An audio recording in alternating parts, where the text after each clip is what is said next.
Hello friends, இன்றைக்கி beetroot தயிர் பச்சடி recipe பார்க்கலாம்.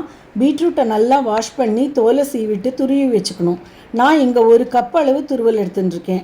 ஒரு பேனில் துருவலை போட்டு முங்குற அளவுக்கு தண்ணி ஊற்றி 1/2 டீஸ்பூன் உப்பும் போட்டு பேனை நல்லா மூடி வச்சு வேக விட்டுக்கணும்.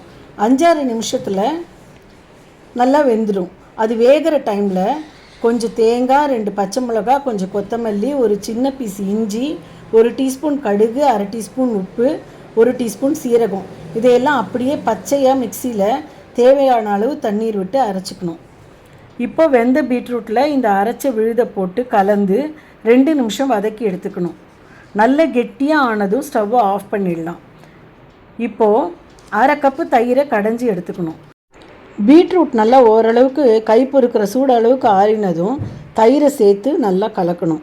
இப்போ 1 ஸ்பூன் தேங்காய் எண்ணெயில் கடுகு, பெருங்காயம், மிளகாய் வத்தல், கருவேப்பிலை தாளித்து பச்சடியில் சேர்த்துக்கணும். சுவையான பச்சடி ரெடி. இது சாதத்தோடையும் சேர்த்து சாப்பிட்லாம். சப்பாத்திக்கு ஒரு அடிஷ்னல் சைட் டிஷ்ஷாகவும் சாப்பிட்லாம். தனியாகவே குழந்தைங்களுக்கு ஒரு கப்பில் போட்டு சாப்பிடவும் தரலாம். ரொம்ப நியூட்ரிஷியஸ் பச்சடி. Bye friends.